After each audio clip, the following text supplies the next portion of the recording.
So we're still in Perek Yud.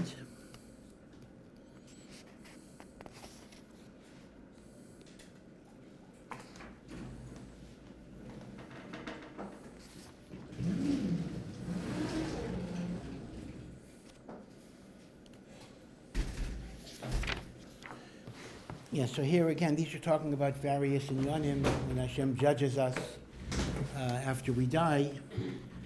So it mentions in Sif Chaf Hey, I'm skipping a little bit. Mi shemeis kaidem shalosh esrei shana. So l'chayra, how do you understand a child who dies, someone who dies before they're 13? You can't really say they die because of their averis, because they have the din of a katan, and a katan is not responsible for his averis, or for a girl below the age of 12. So he says it has to be Misha Meis Kaidem Shalosh Esrei Shana Al Pi Mishpat based in Shalmaila Al Avain Avaisav. So Behechrich Banim Kitanim die because of the Averos. Well, literally means of their father, but it means of their ancestors. Meaning to say there is a certain inyan. Even though there's a contradiction, right? It says in the Aseres HaDibrais, Poked Avain Avais Albanim. God will visit the sin of the fathers onto the children. So what does the pasuk say? The pasuk says children are going to be nanash because of the sins of their ancestors. Al Shileshim V'Al, not forever, but until the third generation or the fourth generation. So the third generation is already great-grandchildren because, the Chayte is 0. The first generation is his son, the second is his grandson, the third is his great-grandson, and the fourth is the great-great-grandson. So that's what the Aseres HaDibros says, Poked Avain Avais Albonim. And yet, we have another pasuk in the Torah itself. Lo yumsu avais albanim, ubanim al avaisam. Children do not die for the sin of their fathers, nor do fathers die for the sin of their children. Ish bechetay yumas. Every person dies only because of their own averis. So l'chayra, you have a stira. Right, a direct stira. Now, one way of answering the stira in Pshutei Shel Mikra is the Aseres HaDibros is referring to heavenly punishment, and in context, the pasuk in Parshat Shoftim, that Lo Yumsu Avos, is really a directive to Beis Din, meaning a Beis Din cannot be ma'anish children for what the father did, or ma'anish the father for what the children did. So Beis Din Shalmata is Ish Becheta Yumas, but Dinei Shemayim can include Einshim that are intergenerational. Hashem can make the calculation. And this is important because in a lot of ancient societies, and even in modern dictatorships, there was an idea of collective punishment. You did something wrong, you got your kids killed. So that's one mahalach. One mahalach is that there's a difference between Din Shemayim and Dinei Bnei Adam. Chazal give another mahalach. They say, and the question is, why is it a good answer? That normally, ish b'chata yumas. So when do we punish the children for the sins of their parents? When they're oches, maisa aveiseyim biyadem. When they follow their parents' bad behaviors, Hashem will be ma'anish them. So ish b'cheta yumas is when you're not oches, maisa aveiseyim biyadem. Poked avin avais is when you're oches, maisa aveiseyim biyadem. So the emes the Maral asks the kasha that this teretz actually doesn't make sense. Because let's say the father was a Nazi. And as a Nazi, the father killed 10,000 Jews. And the son is also a Nazi. And he killed only 1,000 Jews. Now, according to what Chazal are saying, since he is following in the ways of his father, he will be nanash for what his father did. That means, in other words, he's not only nanash for the 1,000 Jews he killed, he's going to be nanash for the 10,000 Jews his father killed. So frek de maral, that's not fair either. I mean, if you're telling me a righteous son should not be punished for the sins of the father, even an evil son should not be punished for the sins of the father. The evil son should be punished for his sins. So how can you say, if I'm oches, maisa v'seim biyadayim, poked avain avais albanim? Maral says it's still shver. He should only be nanash for his sin. Why are you adding on a punishment for the sins of the father? So it seems to be a ruchniistic idea that when I validate, when I accept, when I legitimate, when I approve the rishus of my ancestors, I become mechuber to that rishus. Meaning keilu, since after all, a child is physically a part of the parent originally. So if you don't amputate yourself from that rishus, you're nichlal. Which means that it's a tegel chiddush, right? In other words, dad murdered 1,000,000 and kid murdered 100,000. Since he's oches, maisa, v'seim b'yodeim, he's not only nanash on the 100,000, he's nanash on the 1,000,000. Masha Einkein, if he disassociates himself from the rishus of the previous generation, then we have divine mercy. Even though theoretically you could still say, well, he's part of his father or whatever mother, he should be nanash. But on that we say he's menatek himself, and we say ish becheta yumas, he does not get punished for those averis. Right? So that's the second teretz. So the first teretz to reconcile the stira is a difference between din shamayim and dinei b'nei adam. The second teretz is oches ma'aseh v'seim b'yodeyim. See, this comes up a lot, even in practical issues. A lot of although less so today, but certainly 10 years ago, 20 years ago, 30 years ago, all of the buses in Israel came from Germany. After World War II, the German government, it was the West German government then, gave billions and billions of dollars. It was a way of making up for the Holocaust, so to speak. They gave billions and billions of reparations, they were called, to Israel. So all the cabs were Mercedes. I think still is. The cabs were Mercedes. The buses were German built. Billions and billions of dollars. So there was a big mavucha, a lot of controversy at the time in the years after World War II, whether one should, and even private families, right? Reparations. There are many private families who lost people in the Holocaust, and the German government created a reparations system where you get money for it. Obviously, there are fewer people getting money, but even today, money. And sometimes you'll see with Svarim, too. Somebody says, thanks the, whatever it is, the reparations of Germany for funding the printing of a sefer, or whatever it is. So there were people who were very, very, I'm not talking about halachically, just emotionally, they were very misnagate to accepting money from Germany, because they said that's almost like giving them a hechsher. That's almost like saying, oh, you've made up for it. You killed 6 million Jews, but Baruch Hashem, you give us a lot of buses and everything, so we're equal. That evens the score. They called it blood money. They quoted the pasuk in the Chumash, you don't let a murderer pay ransom. Lo sikhu kaifer. This is like ransom money. And ad kedei kach, it also goes further in other ways. There are people who would refuse to travel to Germany. But then, of course, the problem basically is if you're not going to, because you don't want to support the German economy, well, once again, keep in mind that although obviously Nazi Germany were the master brains of the Holocaust, but the Holocaust was largely carried out by the Poles, by the Ukrainians, by the Hungarians. Most of the concentration camps were not in Germany. There weren't that many Jews in Germany. Germany had 500,000 Jews. Most of them were killed, but it's 500,000 Jews. when we talk about the millions and millions that were killed, they were primarily Polish and Russian. There were more than 3 million of the 6 million Jews were killed in Poland, and almost all of the concentration camps are located in Poland, and a lot of the guards were Poles and Ukrainians and Hungarians and in other countries and the like.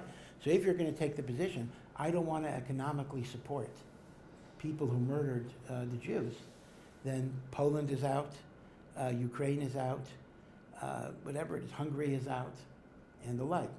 Now, as you know, this is an interesting controversy even today, because in recent years, a lot of yeshivas, Ohr Somayach hasn't done it yet, but a lot of American-type yeshivos and a lot of seminaries, even more seminaries, they sponsor trips to Poland to see the Kivrei Tzadikim, like the Ramah, Rebbe Kiva Eger, to see the cities like Krakow and Warsaw, and to visit the concentration camps. I myself went on one trip with a seminary once, around 12 years ago. It was actually very moving in some ways. And when you go, you see there are so many groups from Eretz Yisrael, because it's not such a long trip. There are so many groups from Eretz Yisrael. You know, you're walking around, you'll see this yeshiva and that seminary and that seminary. Now, keep in mind that when people take trips to Poland, they have to have hotel rooms, and they buy food and transportation. In other words, they're giving money to the Polish economy. In fact, that's a major component. Jewish trips to Poland are giving a lot of money to the Poles. Who were the Poles? The anti-Semites that murdered your grandmother in concentration camps. So there is a shita that actually says you should have, in fact, Chanuch Teller, again, I'm not dealing with halakha right now, I'm just dealing with a little bit of political talk. Chanuch Teller, the author, who happens with us Friday night, a good friend of mine, and he's a tour guide, and he does conduct tours, and the like says, doesn't go to Poland. He has a shita that, he's not going to go to Poland, because Poland is where the concentration camps were. Why should he be machazek Poles? They should get money from Jews. It's similar to Spain, the Rambam was born in Spain. He left Spain. The Rambam died in Egypt. And Spain expelled the Jews under threat of the Inquisition if they didn't convert to Christianity in 1492, right? So Spain expelled the Jews. Jews weren't allowed in Spain for 800 years. But when you had the 800th anniversary of the Rambam, all of a sudden Spain discovered its magnificent Jewish heritage of Rambam and Ramban, and they started advertising Jewish tours to Spain. Bring the Jews back to Spain. Why is that so? Because there's money. Jewish tours, you go to Spain, make money. So this is a whole deal, right? And there are people who will not buy a German car. In other words, the basic idea is I'm not going to be machazek the Rishayim that murdered Am Yisrael. So here's the question. So the question becomes, but maybe if it says, Lo yumsu avais al banim, ubanim al avais, children should not be accountable for the sins of their fathers, and fathers should not be accountable for the sins of the children. So maybe the taina is, yeah, of course the Nazis were evil, but the Nazis are dead. They're not alive anymore. These are grandchildren. These are great-grandchildren. These are different. So should I punish? We're not talking about, violence. We're just talking about not supporting them. Should I punish the descendants of Nazis if they themselves were not Isaac in the Rishus? So if you apply Chazal's teretz, it's interesting. Let's apply Chazal's teretz. So Chazal's teretz is, when the ben is oches, maisa v'sayim biyadayim, then they're nichlal in the sin of the older generation, even if they didn't do it. So, if you're not you, but if some German guy is a neo-Nazi, and there are such people in America too, they need to say, oh, Hitler was right, his only chisaron was he didn't finish the job. So, even if this guy didn't do anything wrong, this guy did not kill a Jew, but he's validating and supporting what was done, that's Poked Avain Avais Albanim. He is considered to be a chelik of that Aveira. Masha'en came, if he's a person who repudiates, who rejects, then fakir, there is a svara that you don't penalize him because of what his grandfather did. In fact, there is even a case here. Hitler had no children, but Hitler's nephew actually was Megayer and moved to Israel. Mm-hmm. He did change his name, and he became a professor at Bar Ilan or whatever it would be. And at some point, he revealed himself and gave interviews, but very, very fascinating. Imagine the baggage, Gior is hard anyway. Imagine the geirus that person had to go through. But Lamaisa, he did tshuva, he repudiated, he wanted to become part of Am Yisrael. So one of the ways we might approach the idea of going to Poland is Oiches, Maise Avaisav, not Oiches. But how do you know, right? I mean, maybe people are so friendly to Jews only because they want to get Jewish money. Meaning, they're not against the killing of Jews, but they figure, right? So you don't know. So it's a difficult shaila, but the truth is, I can tell you, I know myself, there are some Germans who actually feel a tremendous shame, a tremendous guilt for what was done 70 years ago already. And some of them actually, as part of what they call their national tshuva, they come to Eretz Yisrael to kind of work in kibbutzim. I mean, they're goyim. That's why if you go up north, maybe I don't know if today they do it, but I remember 20, 30 years ago, you go to Haifa, you go to Tel Aviv, you see the city is filled with blonde-haired, like German kids. And it was almost like a rite of passage that they had to spend like a year or 2 years in Israel picking oranges in a kibbutz. It was a way of making up. Is it sincere? How do you know? You don't know. But many would at least talk about it that way. So I'm not here to be machri on this particular shaila. Should you take a trip to Poland? Should you not take a trip to Poland? That's if it comes up, comes up. But the nakuda would be oiches maaseh avaysayim versus not oiches maaseh avaysayim. Now, that does raise some side questions, and that seems to indicate that Judaism does not accept an idea of collective guilt. Meaning, these people sin, and I'm not connected to that sin unless I do it or I validate it or I approve it. But if I'm not Oiches Maasav Hashem, we don't say the whole nation is tainted. But you could ask me, isn't there a stira to that idea? Because let's consider Amalek. Let's consider Amalek itself. And some say the Germans are connected to Amalek, but that's a separate shaila. Now Amalek gets tainted as a source of evil, a source of rishus, even if the Amalek person didn't do anything to you. I mean, imagine, it's hard to imagine how we would carry it out. You have a friendly guy at the Makolet, and somehow you found out, because we don't know, we'll never know, but you found out 100% that he is Mizera Amalek.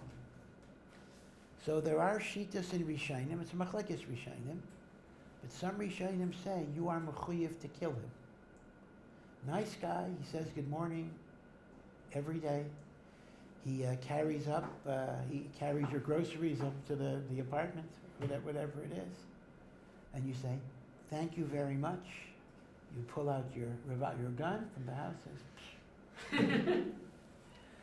Could I do it? I don't know. It's hard. But this is an example of lahepech. Here's a guy who's not oiches, maaseh avaysaf, and yet he's Amalek. Amalek is evil. You got to eradicate Amalek. So I don't have a complete yishuv. The point is there are stiras. On one hand, you could say ish becheta yumas establishes the musag that we don't have collective guilt. Amalek seems to say we do. And not only that, but even Kol Yisrael Arev Zelazah, at least spiritually, creates a collective guilt, meaning I'm responsible for the Averis that other people do. So you could write a sefer on this inyan of how do you reconcile these different inyanim of when will an innocent person be punished for the sins of others.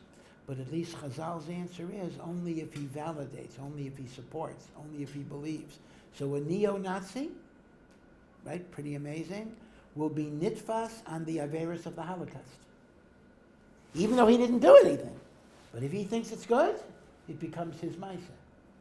On the other hand, the son of a Gestapo, who sincerely renounces, he's considered to be okay.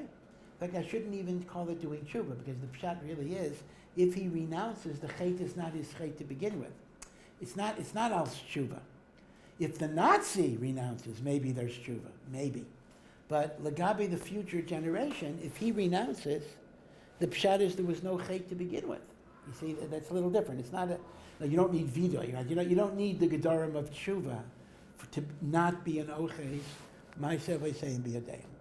So that's the second teretz. That's what the first teretz is, Dinei Shemayim versus Dinei Adam. The second teretz is Oches, Ma'aseh V'Seim B'Yadayim versus not Oches, Ma'aseh V'Seim B'Yadayim. The third teretz, and these are not exclusive. I mean, all of these teretzim are emes. There's a chiluk between a katan and a gada. And this is a little scary. Meaning, once you're a gadol, you're judged on your own and you're not responsible for your parents' sins. So, ish b'chet yumas means a gadol is not responsible for his parents' sins. But kol zaman I'm a katan, I'm considered to be batel to my parents, and therefore, banim kitanim can, God forbid, die because of the sins of their parents.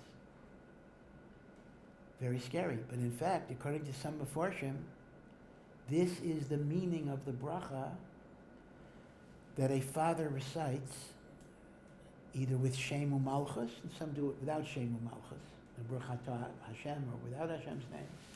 Baruch Atah Hashem Elokeinu Sheptarani, Baruch Sheptarani, Me'ain Shei Shel Zeh. So, Baruch Hashem, I am pater from the einish of this kid. So how do you understand the pshat? So a lot of people say, Baruch Hashem, when he was a kid, I was responsible for chinuch, and I got in trouble if he sinned. Baruch Hashem, he's on his own. I'm not going to get punished anymore for what he does. That's kind of the selfish interpretation. Baruch Hashem, he's on his own. But some learn another way. Baruch Hashem, that I am no longer going to be the cause of my child getting punished. Meaning, I'm not perfect. I do averos. I make mistakes. And until my child is bar mitzvah, God forbid, he could be vulnerable for my mistakes. I'm giving shevach v'haidah to the... Actually, it's a very beautiful pshat. I'm giving shevach v'haidah to the Rebbeinu Shelaima. That I am no longer going to be the cause. God made me patra. I'm no longer going to be the cause of Ein Shei Shel Zeh, of my child being punished. So the Gra here goes with this third approach, and he says, when banim die before bar mitzvah, or for in the case of a girl, before bas mitzvah, it is not because of their own sin, it is because of the sin of their ancestors. It doesn't have to be the immediate parent and the like. Now, does that always happen? No, it doesn't always happen. I mean, that doesn't explain why it happened here and it didn't happen there. That's a separate shvus. But there is a hanhaga that banim ketanim can die because of the sins of the parents. Now, there is another teretz, because you see the problem. The problem is, how do you understand the death of banim ketanim? It's not natural, because naturally people live longer, and it can't be a punishment for their sin, because Ketanim are not B'nai Onesh. So you got a problem. How do we understand the notion of children dying? So the Gra simply gives the answer, it must be B'avain Avaisav.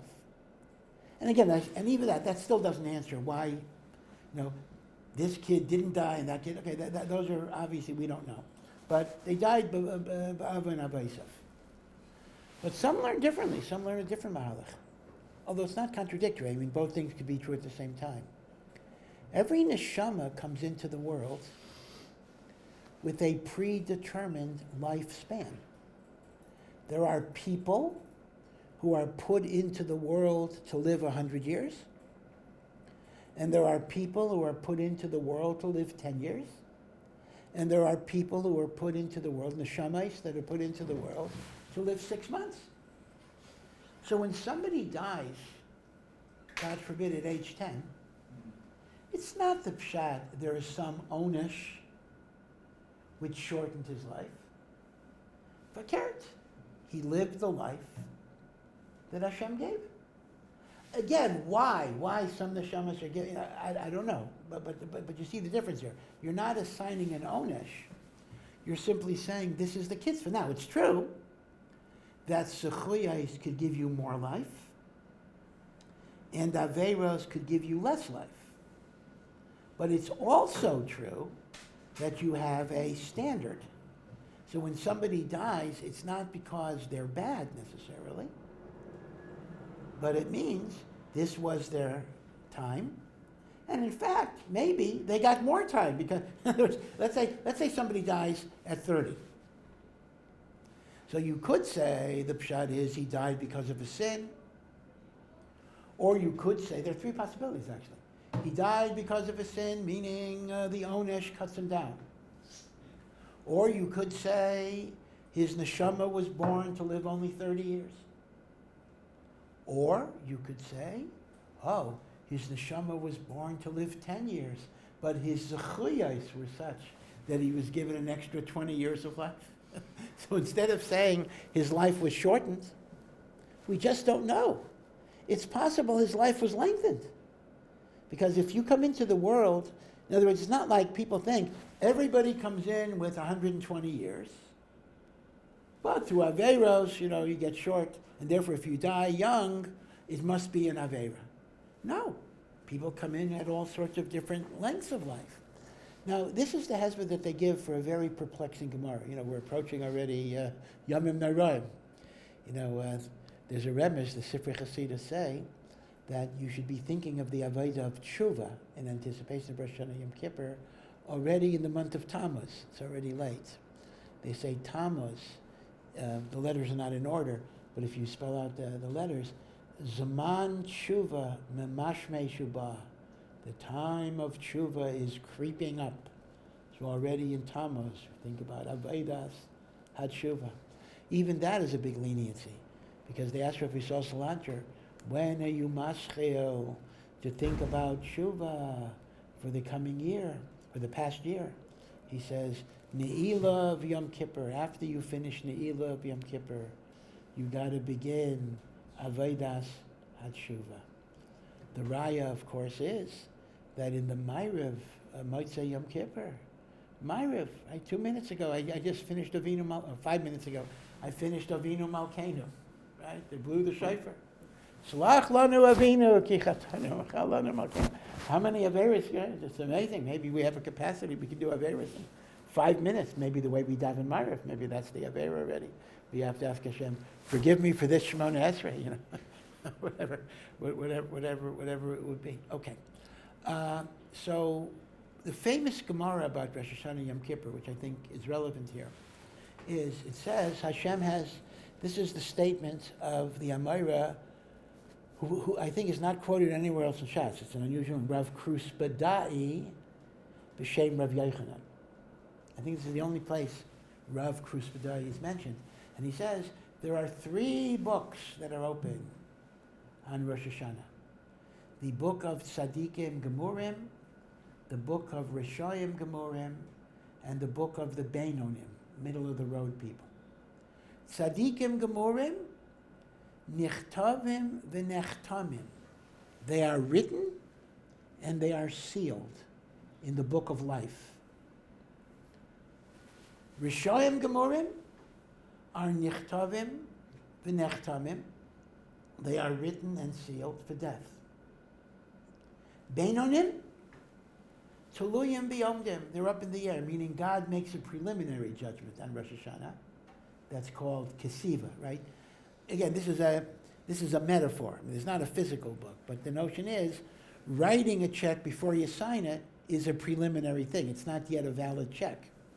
So kesiva means the preliminary judgment. On Rosh Hashanah, God makes a preliminary judgment, live or die. But then it says, Zachu, if they merit to do tshuva by Yom Kippur, that will turn into a chasima for Chayim. Loi Zachu, if they're not zeicha to properly do tshuva, then chas v'shalom, they might be nechtam lemisa. So the Gemara seems to make something that just doesn't fit the Metzias. It basically says, if you're a tzaddik, you'll be given life for the year. If you're a rasha, you're going to die that year. And even if you're a Beinoni, depending on what you are by Yom Kippur, you will either be given life or death. Now, here's the problem. Number one, it doesn't work in any way. Many Rishayim live. I mean, Hitler died by suicide in 1945. So, in 1938, 1939, I'm just counting from the Holocaust. I mean, I'm not going to count the years before. Let's say he was a tzaddik before World War II, but whatever it was. But certainly, 39, 40, 41, 42, 43, 44, whatever the Rosh Hashanahs were, he was a Rosh Gomer. He was a Rosh Gomer that was given life. How could that be?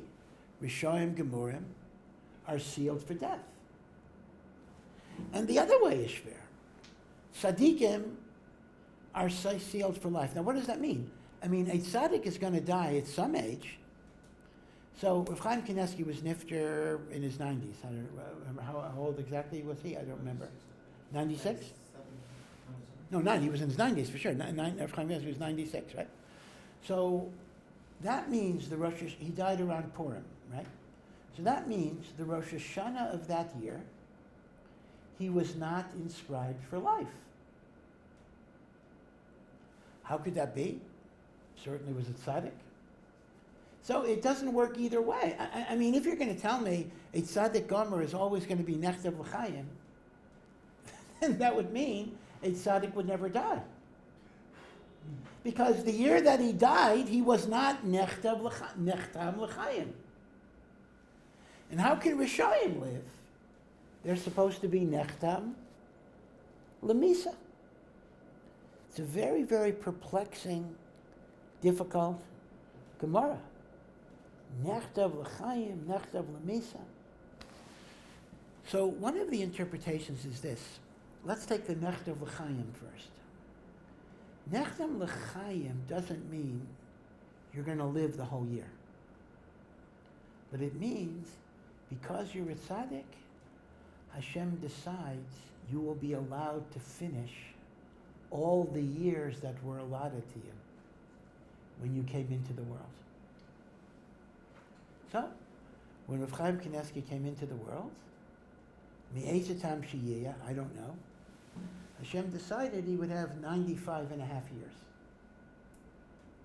So on the last Rosh Hashanah before his death, Hashem looks at Rav Chaim Kanievsky, says, you're a tzaddik, you will have 95 and a half years. So the fact that he died 6 months later is not a stira to nechtam l'chaim. Because chayim doesn't mean you will live the year. It just means you will be mamale shenaisa. And that's a very beautiful answer. Which means even if somebody died the day after Rosh Hashanah, he was nechtam l'chaim because his allotment was going to end then. Now, Nechdam Lamisa, however, this doesn't stand for Nechdam Lamisa, because how does Hitler get a whole year? Why was Hitler given life in 1940 if he's supposed to be Nechdam Lamisa, Russia Gomer? So here, the Baal HaKedes Yitzchak says the following. Nechdam Lamisa doesn't mean the person will die, but it means he is not worthy of HaKadosh Baruch Hu's Hashgacha Pratis. Hashem is Masalek. From a Russia, Hashgacha Pratis, so he is subject to the Mikrei HaTeva, which means maybe he'll be lucky and maybe not. He's kind of on his own. Meaning, for people who are Zaycha to be Nechdam L'chaim, it doesn't just mean Hashem will not kill them, it means Hashem will have a hashgacha to keep them alive. A Rasha is Mesulak. See, when Hashem is Meiser Hashgacha, that doesn't mean you're going to die, but it just means if you happen to be in the street when a car is turning around, Hashem is not going to do anything to protect you. Memela, it's Yitache, the Baal HaKedah says, that even a Rosh Gomer might live, and quite literally, it's a matter of luck. We normally don't talk about luck because everything is from Hashem. But in a situation where the Eivishter removes Hashgacha Pratis, it's taka called Mikrei HaTeva. You're in the wrong place, the wrong time. You happen to step into the street when the car didn't look. Don't expect Hashem to protect you in any way. So that's the Chiddush. Again, so the Chiddush is on both sides of the equation. Chaim doesn't mean you will live, but it means you'll be Zaycha to be Mamalei Shneisaf, that you were allotted. And Misa doesn't mean you will die, but it means it's nigzer on you that there is no hashgacha pratis to keep you alive. Mimela, maybe you'll make it, maybe you won't make it. You're subject to the mikre, the happenstance of teva and bechira, bad people doing things. Now, the truth of the matter is, though, I don't want to get into Hitler particularly. Hitler actually survived in ways that one might think was hashgacha pratis. There were assassination attempts against him. One of the big Nazi generals wanted to kill Hitler, and he brought a bomb into a room, and he was going to die with it. In other words, like a suicide bomber. He was going to give his life to kill Hitler. And he put it, Hitler was sitting at the table, he put it at the table, it was a thick oak table. And unfortunately, because of the thickness of the oak, the old furniture oak, it absorbed most of the damage. So the whole room got destroyed, but it didn't kill anybody. It's almost like, by the way, my aunt, Allah Shalom, has an amazing story, had an amazing story. She, during World War II, she was able to pass as a Gentile. She had light hair, and she had her 4-year-old son, and they passed themselves off as Goyim. And she said how scary it was because her 4-year-old's language was Yiddish, number one. Yiddish is very close to German, but a German could tell if you're speaking Yiddish or German. And number two, she was very afraid because the children took showers together, and her son had a bris. The way it was, if they suspected you of being a Jew, that was it. So she said she was under this constant pacha, this terror, this horror, like for 3 years, about that she thought every single day her life was in danger, her child was in danger. Baruch Hashem, they both survived for many years. Of course, my cousin, her child's also not alive anymore, but they survived for a long time. He became a doctor, etc. So she mentions that she actually worked for a Gestapo guy. She was a cook for a Gestapo guy. Thought she was a Goya. And one night they had a very special dinner guest. Adolf Hitler was the guest for the dinner. And she served him. And she said she was so close to him that she could have taken the knife and she could have stuck it in his heart. Because she was a maid. There was no security there. This was in a Nazi house. The guards are on the outside of the house. In the house, there was no, she could have just... So what was her cheshbon? Her cheshbon what? I mean, did she do right? Did she do right? Who knows? But her cheshbon was that, number one, even if she would kill him, and who says she would, knife, they would immediately kill her and probably torture her son.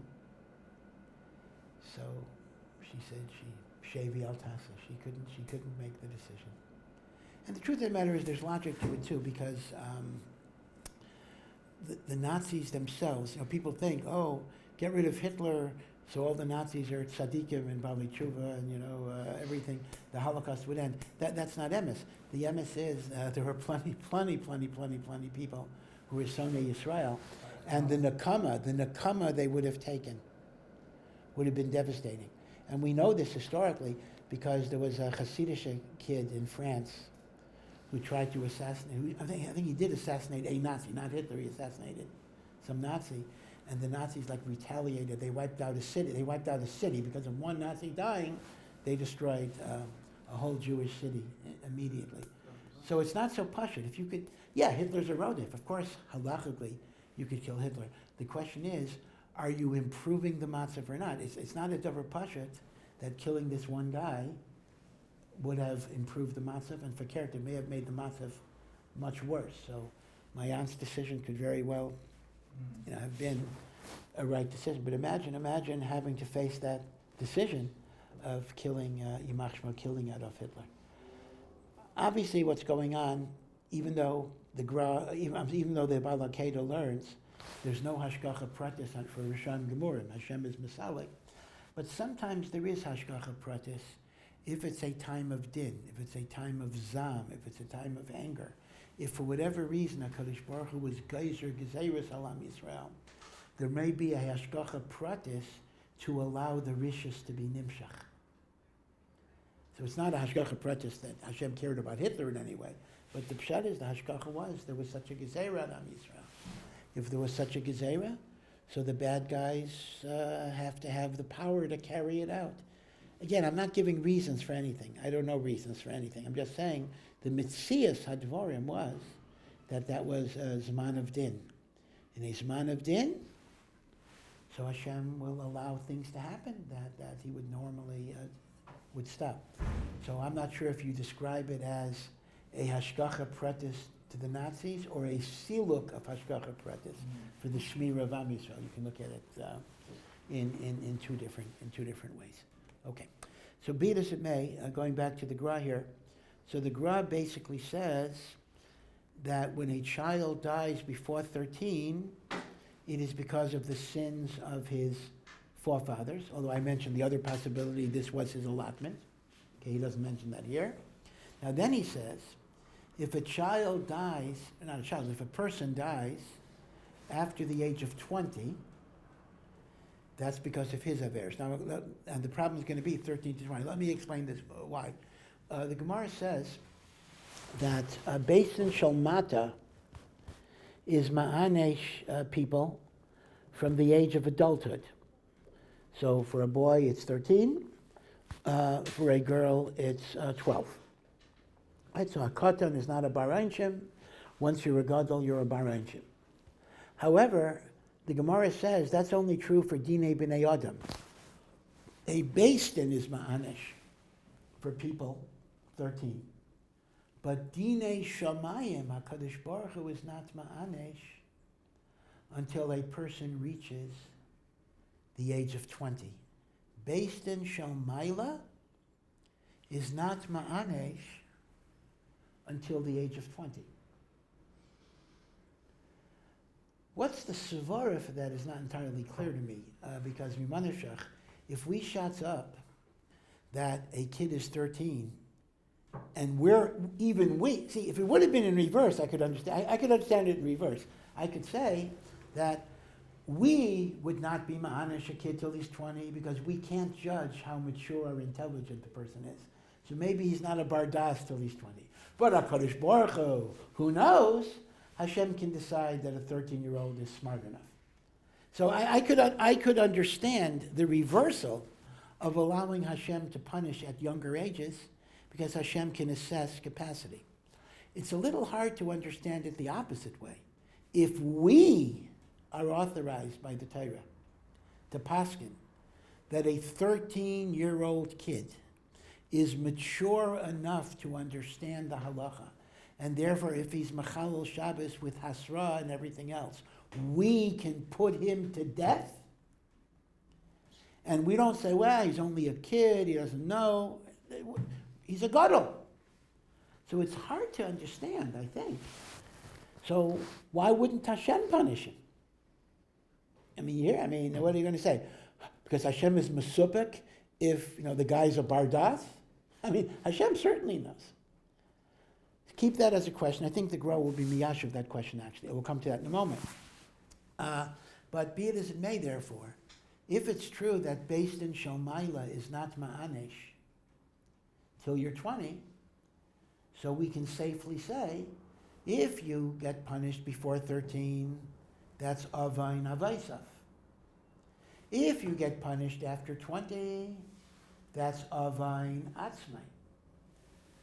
So the big problem is, what if somebody dies or somebody suffers between the age of 13 and the age of 20? Apparently that's a no man's zone.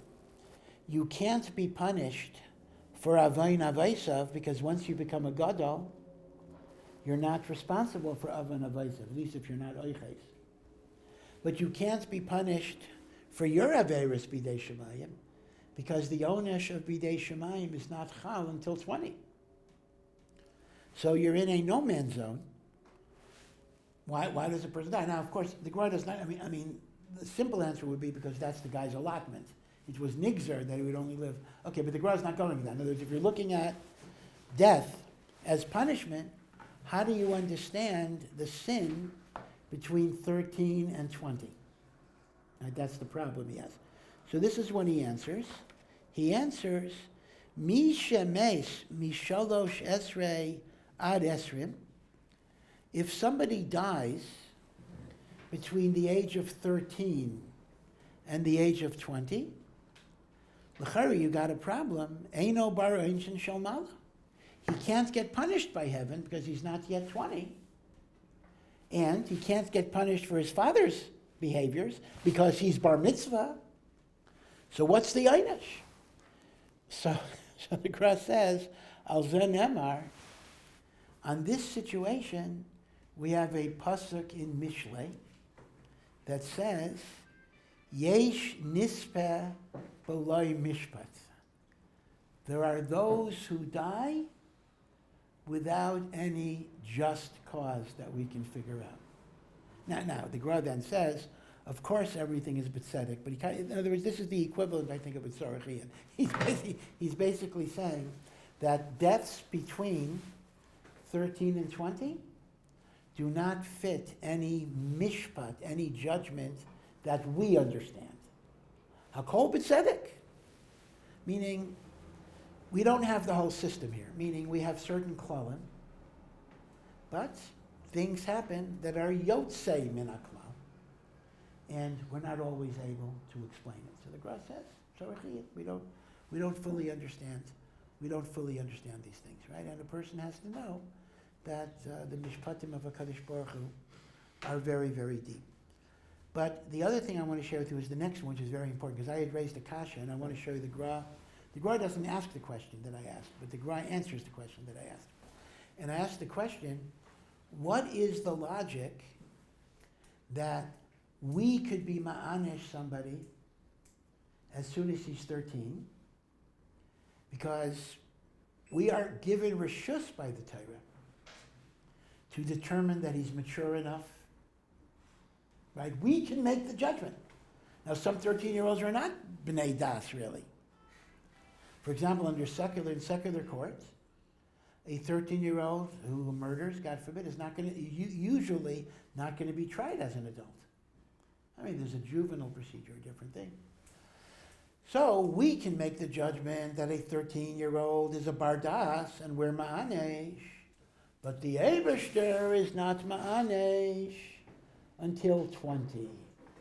Right? If it would have been fakir, my question was, if it would have been the other way, we could make the argument, Hashem can decide if a 13-year-old is mature, but we can't make that assumption until 20. That would have made sense. But the halacha is exactly the opposite. We can decide that the 13-year-old is Ro'ei Einish, but a Kadosh Baruch Hu waits until 20. So I'm going to read you what the Gemara says, and Lanias Daiti, this is mamish, a very good teretz to the question. He says the following. Afal pi she'amru, even though Chazal say that Beis Din Shomayla is not ma'anesh until 20 years old,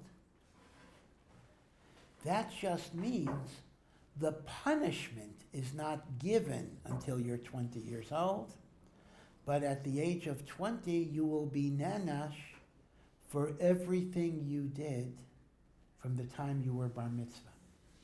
So this is a different perspective. It's not like you might think, oh, Hashem does not hold a 13-year-old accountable for his deeds because he's not mature. No, a 13-year-old is accountable for his deeds, but the Eibishter in his rachamim will not carry out an einish before the age of 20 to give a person time to do tshuva and the like.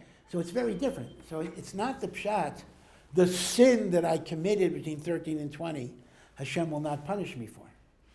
He will punish me for it, but he won't give me the punishment till I hit 20.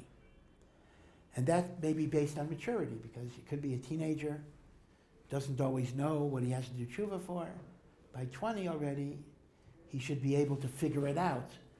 Which means, in other words, let's say kares, right? Kares, according to most Rishonim, means that a person dies early, typically before the age of 50, kares.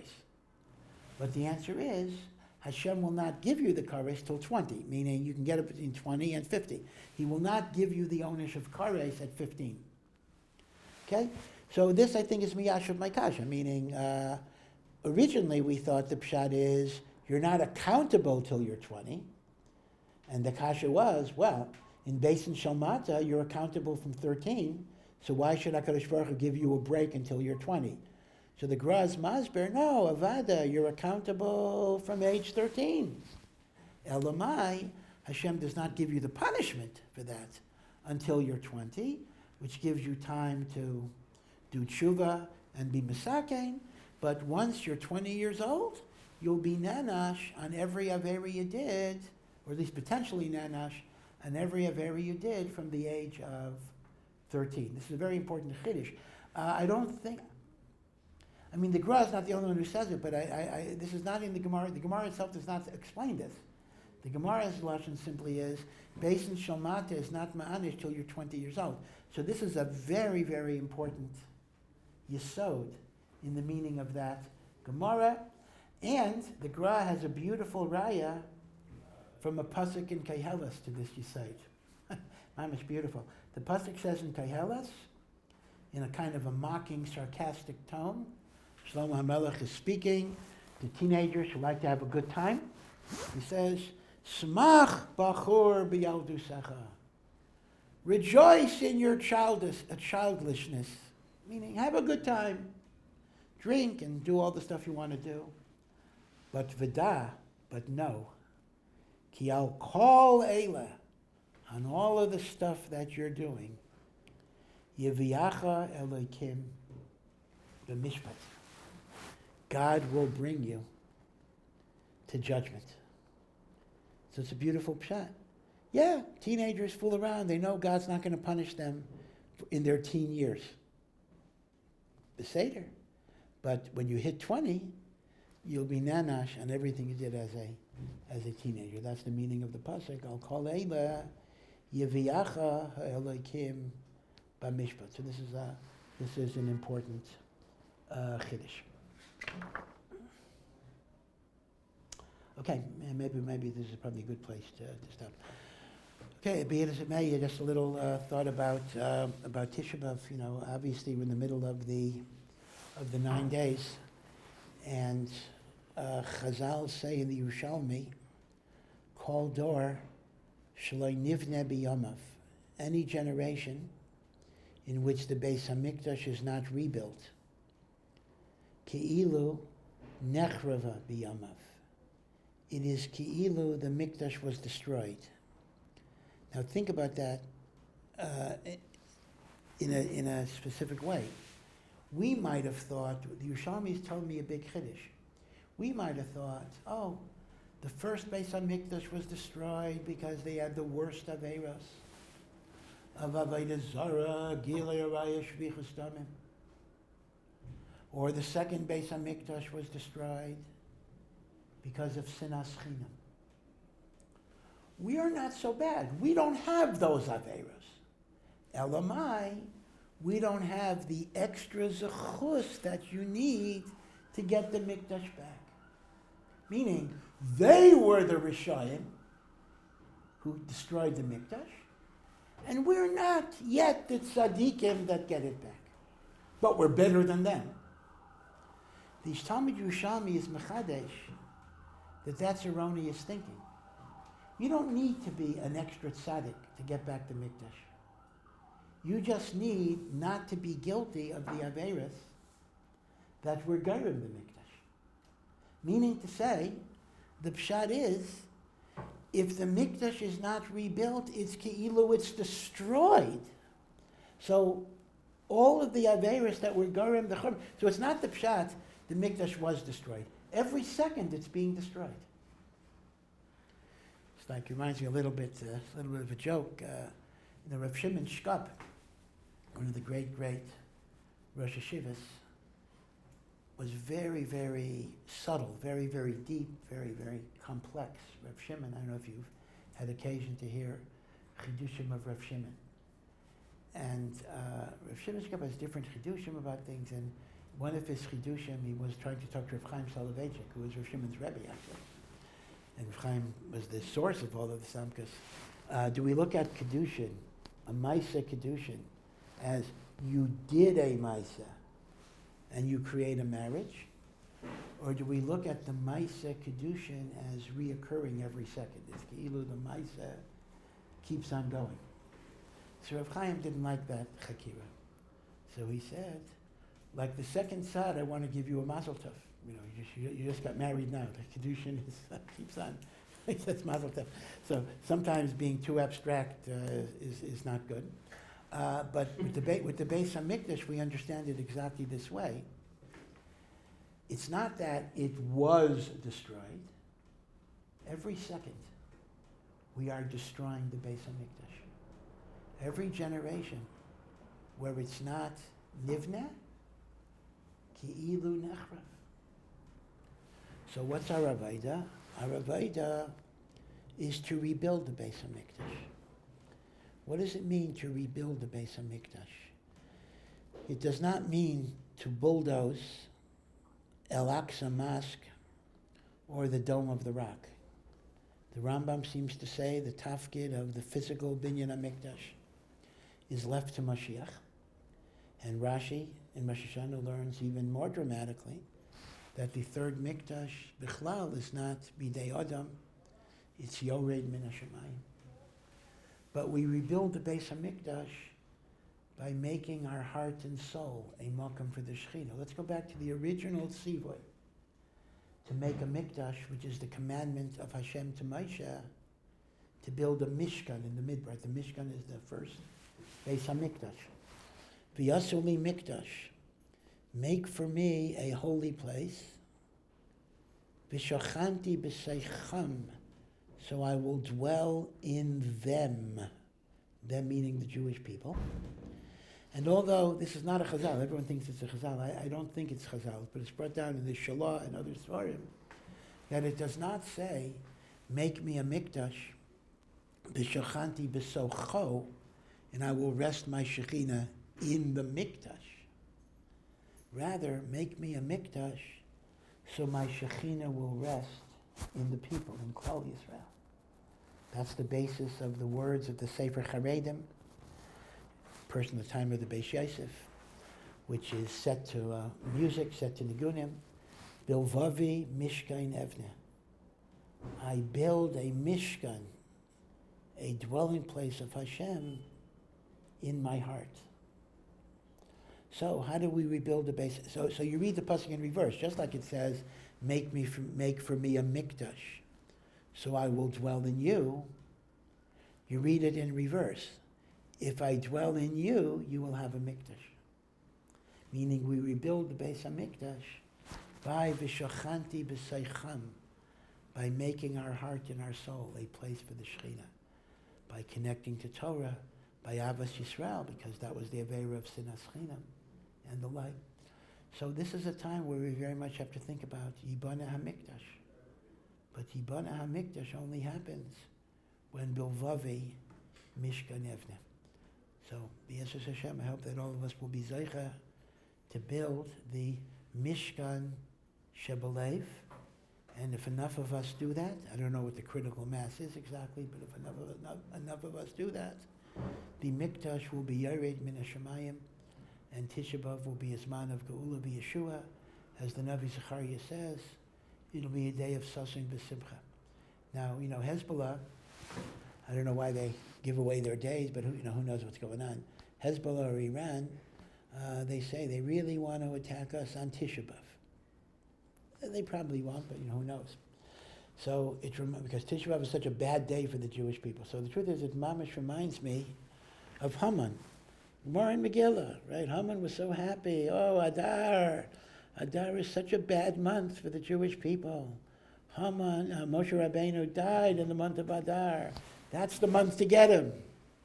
But he didn't know, or he didn't realize that Adar also is a very good month. Moshe Rabbeinu was born in Adar. So the truth is, Hezbollah doesn't know. Yeah, Tisha B'Av, bad day, a lot of tragedies. But Tisha B'Av is also the day that Mashiach gets born. And therefore it's the same type of thing. There are negative aspects about it, but it's a day of tremendous, tremendous geula. So Tisha B'Av itself is a good day. This is the paradox of Tisha B'Av. It is called a moed. Moed means a holiday. We don't say Tachanan. Because paradoxically, there's a certain happiness associated with it. There's an old minhag, Yerushalmi minhag, that Tisha B'Av, after Mincha, the women clean their house. They sweep up the house. They say, in honor of Mashiach, we clean up the house, because this is Mashiach's day. So it's not a simcha. We don't make a suda, right? We don't. We're not yet ready for that. We have to observe the halachas of Avelos. But hidden within Tisha B'Av is the notion of a day of redemption, a day of closeness to Hashem, and therefore, Be'ezras Hashem, it should be a day of sasin b'simcha. Okay, all be well and have a good, as I say, a meaningful tainus. You don't say easy tainus, you're supposed to suffer, but a meaningful tainus.